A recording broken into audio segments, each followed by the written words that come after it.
అదే RTV app వార్తల్ని క్షణాల్లో చదివే అవకాశం ఉంటుంది. ఒక న్యూస్ పేపర్, ఒక టెలివిజన్ ఛానల్ మీ చేతుల్లో ఎప్పుడు ఉంటాయి. 2024 సార్వత్రిక ఎన్నికల నామినేషన్ ప్రక్రియ మొదలైంది. నిన్న మొదటి రోజు ఒక్క నామినేషన్ పత్రం నమోదు కాకపోతే శ్రీకాకుళం జిల్లా పార్లమెంటరీ అభ్యర్థి అయినటువంటి వైసీపీకి సంబంధించినటువంటి పేరాడ తిలక్ నామినేషన్ వేయడానికి కొద్దిసేపట్లో కేంద్రానికి వెళ్ళనున్నారు.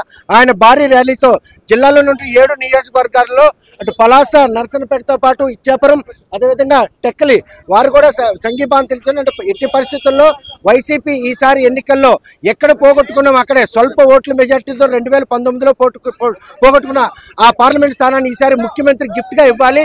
7 కూడా అభ్యర్థులు కలిసి పార్లమెంటరీ అభ్యర్థిగా తిలక్కను మాత్రం గెలిపించేందుకు నామినేషన్ ప్రక్రియలోనే వారి తాలూకా సంఘీభావం తెలియజేయడానికి వచ్చారు.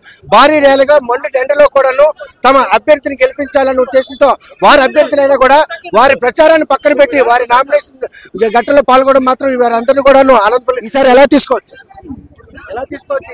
సంఘీభావం?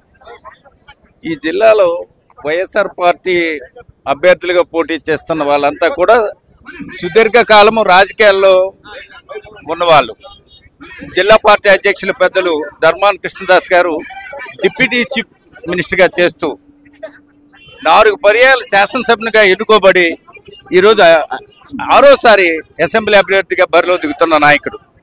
అలాగే పెద్దలు శాసనసభాపతి తమ్మినేని సీతారాం గారు 10 సార్లు శాసనసభ్యుడిగా 10వసారి శాసనసభ అభ్యర్థిగా పోటీ చేస్తున్న వ్యక్తి.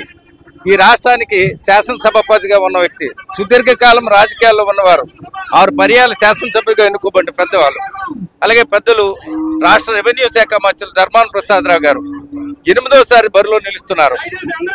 5 సార్లు అతను గెలుస్తూ 6 సార్లు శాసనసభ్యుడిగా గెలుస్తూ మరి ఈ జిల్లాలో ఇప్పుడు ఎన్నికలు జరగబోతున్న దాంట్లో ఆయన వైఎస్ఆర్ పార్టీ అభ్యర్థిగా శ్రీకాకుళం అసెంబ్లీ నియోజకవర్గం పోటీ చేస్తున్నారు. అలాగే పశుసంవర్ధక శాఖ మంత్రులు సీదిరి అప్పలరాజు గారు 2వ పర్యాయం పలాస నియోజకవర్గం నుంచి బరిలో ఉన్నారు. తండ్రులంతా అండగా ఉన్నారు. పార్లమెంట్ వెళ్ళడానికి పేరాడ తిలక్ సిద్ధంగా ఉన్నట్టు ఈ నామినేషన్ ప్రక్రియ కనిపిస్తుంది. ఎందుకంటే ఈవేళ వైఎస్ఆర్ పార్టీ అభ్యర్థులను చూసి తెలుగుదేశం అభ్యర్థులను కంపారిజన్ చేసుకోవడానికి లేదు. తెలుగుదేశం పార్టీ అభ్యర్థులు ఎవరో తెలియదు. తెలుగుదేశం మాకు అసలు పోటే కాదు. ఈ జిల్లాలో వైఎస్ఆర్ పార్టీ అభ్యర్థులంతా కూడా సుదీర్ఘకాలం రాజకీయ అనుభవం, ప్రజలతో ఉన్నవాళ్ళు, ప్రజలతో సత్సంబంధాలు కలిగిన వాళ్ళు, రాజకీయంగా కానీ వ్యక్తిగతంగా ప్రజల మన్నలు పొంది అనేక సార్లు విజయాలు సాధించిన వ్యక్తులు కనుక ఇది నా అదృష్టంగా భావిస్తున్నాను. ఈ టీం అనేది చూస్తే ఈ జిల్లాలో దేశంలో ఎలాంటి ఒక పార్లమెంటరీ నియోజకవర్గంలో ఇంత పెద్ద ఎత్తున ఉన్న రాజకీయ అనుభవం ఉన్న కుటుంబీకులు, రాజకీయ చరిత్ర ఉన్న కుటుంబీకులు, మరి పాలవలస రాజశేఖర గారి కుమార్తెగా రెడ్డి శాంతి గారు పాతపట్నం నుంచి బరిలో దిగుతున్నారు. అలాగే ఇచ్చాపురం నుంచి పిరియా విజయ్ గారు జిల్లా పరిషత్ చైర్మన్గా ఉండి ఈరోజు వైఎస్ఆర్ పార్టీ అభ్యర్థిగా పోటీ చేస్తున్నారు. వీళ్ళందరూ కూడా అనుభవంతులు ఉండటం వల్ల ప్రజలతో దగ్గరగా ఉన్నవాళ్ళు, సుదీర్ఘకాలం రాజకీయాల్లో ఉన్నవాళ్ళు. వీళ్ళ అనుభవం ఈరోజు రాజశేఖర రెడ్డి కుటుంబానికి జిల్లా ప్రజానికం ఎప్పుడు కూడా అండగా నిలుస్తున్న జిల్లా. 2004లో 7 అసెంబ్లీ స్థానాలతో రాజశేఖర రెడ్డిని ముఖ్యమంత్రి చేశారు. 2009లో 9 శాసనసభ స్థానాలని రాజశేఖర రెడ్డి గారిని అందించి ముఖ్యమంత్రిని చేశారు.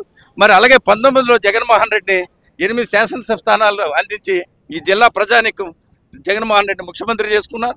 ఈవేళ 24లో జరుగుతున్న ఎన్నికలు ఈ పార్లమెంటరీ నియోజకవర్గంలో 7 అసెంబ్లీ నియోజకవర్గం, జిల్లా తీసుకుంటే 8 అసెంబ్లీ నియోజకవర్గం వైఎస్ఆర్ పార్టీ స్లీప్ చేయబోతుంది.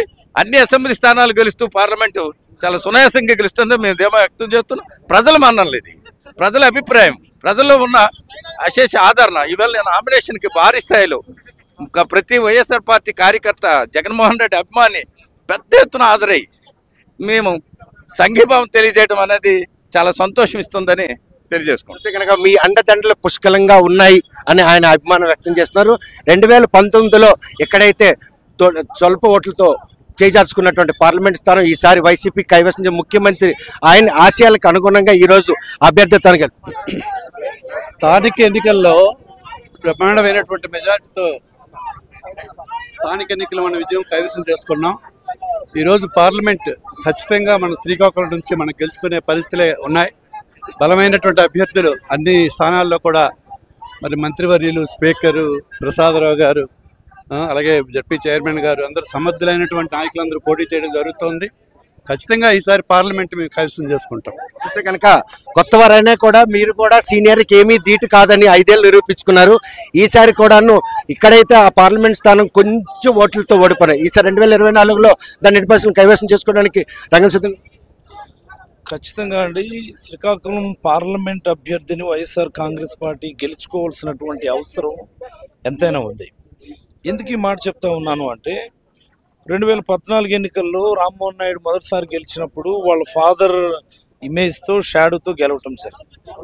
అలాగే 2019లో బికాజ్ ఆఫ్ వేరియస్ రీజన్స్ ఆయన గెలవగలిగాడు. ఆయన ఈ 10 సంవత్సరాలు ఆయన పనితీరు ఒకసారి చూసుకుంటే కేవలం మాటలకే తప్ప, మైక్లో మాట్లాడడానికి తప్ప, ఒక అద్దె మైక్లో ఉపయోగపడ్డాడే తప్ప ఈ జిల్లా ప్రజలకు కానీ ఏ నియోజకవర్గ ప్రజలకు కానీ ఆయన చేసింది కానీ ఏమీ లేదు. And most importantly as a MP Srikakulam జిల్లా వలసలపైన ఆధారపడే జిల్లాని ప్రధానంగా మాట్లాడుకునే సందర్భంలో కనీసం ఒక్క ప్రాజెక్టు తీసుకొచ్చేటటువంటి కృషి చేసిన సందర్భం కూడా ఎక్కడా లేదు. ఈరోజు జిల్లా ప్రజలందరికీ కూడా బాగా అర్థమైంది. కేవలం కింజరాపు వాళ్ళు ప్రజలను వాటర్లుగానే చూస్తారు, పేదలను పేదలుగానే ఉంచే ప్రయత్నం చేస్తారు తప్ప ప్రజల అభివృద్ధికి ప్రాంత అభివృద్ధికి వాళ్ళు ఏనాడు పాటుపడలేదు అన్నటువంటిది నేటికైతే తేటతెల్లమైంది. Not only MP, Tekkali MLA కూడా ఖచ్చితంగా కొడతాం కూడా. చూస్తే కనుక ప్రస్తుతం జిల్లాలో ఉన్నటువంటి అన్ని స్థానాలను గెలవడానికి అవసరమైనటువంటి ఎన్నికల ఎలక్షనీరింగ్ ప్రక్రియ అన్నటువంటిది చాలా బ్రహ్మాండంగా మొదలైంది. ఖచ్చితంగా అన్ని స్థానాల్లో కూడా గెలవబోతున్నామని నేనైతే అభిప్రాయపడతాను. చూస్తే కనుక 2019 ఎన్నికల్లో కేవలం 6,100 ఓటుతో చేజారినటువంటి పార్లమెంట్ ఎంపీ ప్రస్తుతం టెక్కలి ఎమ్మెల్యేగా పోటీ చేస్తారు. చూస్తే ఆ రోజు ఇదే అండదండ అయినా కూడాను త్రుటిలో అవకాశం చేజారింది. ఈసారి మరో అవకాశం కలిసి వచ్చింది. ఇద్దరు ఆ రోజు ఎమ్మెల్యేగా ఈ రోజు ఎంపీ, ఆ రోజు ఎంపీ అని ఈ రోజు ఎమ్మెల్యే. ఈ రోజు ఆయన నామినేషన్ ప్రక్రియలో ఇంతమంది ఉట్టందులో పాల్గొనడం, రేపు ఎంపీ అదేవిధంగా మంత్రిగా చెప్పినట్టు టెక్కలు కూడా కైవసం చూసుకునే అవకాశాలు కనిపిస్తున్నాయా? 100% మాకు టెక్కల్ నియోజకవర్గం నుంచి ఎమ్మెల్యే అభ్యర్థిగా నన్ను, ఎంపీ అభ్యర్థిగా పేరాడి తిలక్ గారిని కూడా పెట్టడం, 2 పార్లమెంట్ స్థానాన్ని కూడా అఖండ మెజార్టీతో గెలవబోతున్నాం. అలాగే అసెంబ్లీ స్థానాన్ని కూడా అఖండ మెజార్టీతో గెలవబోతున్నాం. ఈసారి అన్ని నియోజకవర్గాల్లో కూడా తెలుగుదేశం ప్రభుత్వం మీద వాళ్ళ హయాంలో చేసినటువంటి మోసాలు, తెగ అభివృద్ధి కూడా కనీసం చేయకుండా ప్రజలకు అన్యాయం చేశారు. మరి అలాగే రామ్మోహన్ నాయుడు అయితే ఈ పార్లమెంటరీ కాన్స్టిట్యున్సీలు చెప్పుకోవడానికి ఒక్క పని కూడా చేయలేదు. అసలు మా రామ్మోహన్ నాయుడిని ఎందుకు గెలిపించారు?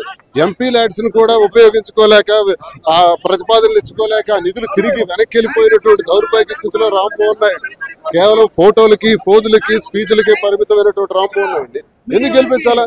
పేరాడి తిలక్ గారిని గెలిపించడానికి ప్రజలందరూ ఈ రోజు ముందుకు వస్తున్నారు. ఆయన మెజార్టీతో, అత్యంత మెజార్టీతో ఆయన గెలవబోతున్నారు. ప్రస్తుతం మాత్రం పేరాడి తిలక్ పార్లమెంట్ అభ్యర్థిగా నామినేషన్ వేయడానికి ఇది ఇచ్చాపురంతో మొదలుకొని అన్ని నియోజకవర్గాల్లో వైసీపీ అభ్యర్థులు కూడా ఆయనతో భాగస్వామ్యారు. ఆయన నామినేషన్ ప్రక్రియలో మొత్తం పాల్గొన్నారు. ఈ విషయంలో మాత్రం ఈసారి ఎట్టి పరిస్థితుల్లో 2024 సార్వత్రిక ఎన్నికల్లో శ్రీకాకుళం పార్లమెంట్ స్థానాన్ని గెలిపించి రాష్ట్ర ముఖ్యమంత్రి, మాజీ ముఖ్యమంత్రి వైఎస్ జగన్మోహన్ రెడ్డికి ఈ రోజు గిఫ్ట్ గా ఇచ్చేందుకు వారందరూ కూడా నడుము బిగించారు. మరి వచ్చే ఎన్నికల్లో పేరాడి తిలక్ ఎంపీగా పార్లమెంట్ లో అడుగు పెడతారా? ఎక్కడ పోగొట్టుకున్నా అక్కడ ఎత్తుకున్న వాళ్ళ ప్రయత్నం లభిస్తుందా లేదా అనే విషయం వేచి చూడాల్సిందే. వీడియో జర్నలిస్ట్ సాంకేతికతో సత్యం ఆర్టీసీగా. మరిన్ని వీడియోస్ కోసం ఛానల్ ని సబ్స్క్రైబ్ చేయండి. లేటెస్ట్ అప్డేట్స్ కోసం వాట్సాప్ ఛానల్ ని ఫాలో చేయండి. అండ్ లింక్ డిస్క్రిప్షన్ లో ఉంది.